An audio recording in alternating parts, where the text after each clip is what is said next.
Do you know who that individual is? Have you ever heard of Kalief Browder before?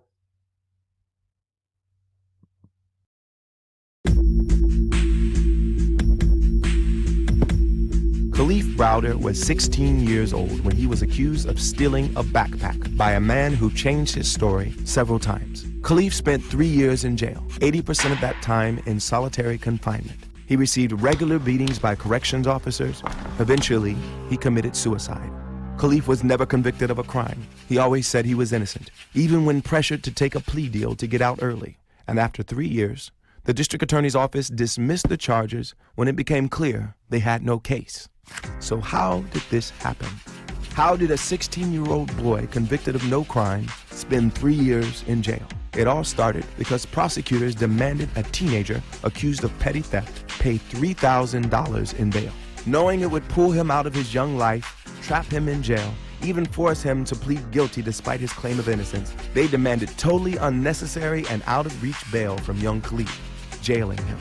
Kalief's story is not just tragic, it's an outrageous injustice. And there are far too many other stories of injustice like this around the nation. Hundreds of thousands are pulled out of school, pulled out of their jobs, pulled out of church, pulled out of their families and communities, trapped in an oppressive and racist criminal justice system by prosecutors, judges, bail bondsmen, and everyone else who profits from it. Mass incarceration, the United States imprisoning more people than any country on earth, it starts with money bail. District attorneys demand bail amounts they know are too high, which either keep people stuck in jail or force people to take unjust plea bargains and get stuck in prison, falsely driving up convictions so they can look tough, even though it has nothing to do with public safety or driving down crime. They use mass incarceration to build their careers. As mass incarceration expanded and the bail industry's influence has grown, the bail bonds industry has become a lot like the payday loan industry. It's built on predatory business practices, preying on black people and poor communities of color, whom the criminal justice system disproportionately targets. The money bail industry transfers huge amounts of money from everyday people to large corporations.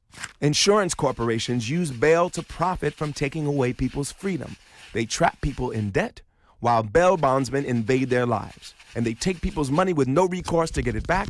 The bail industry also pays off politicians to block reform and keep the system rigged and racist for profit.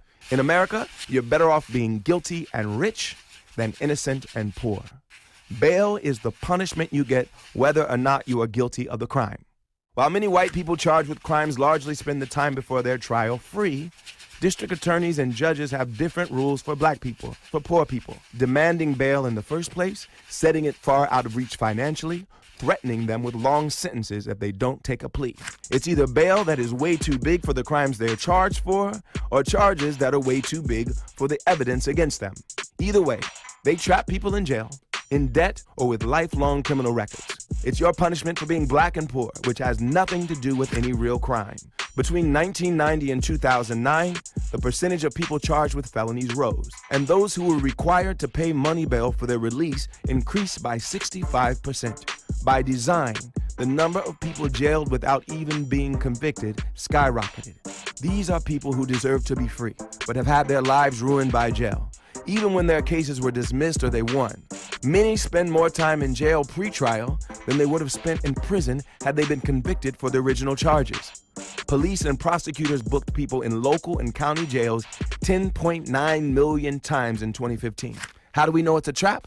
Because 90% of the people in jail awaiting an end to felony cases are there even though some amount of bail was set for them. But bail was set so they couldn't pay it, just like for Kalief.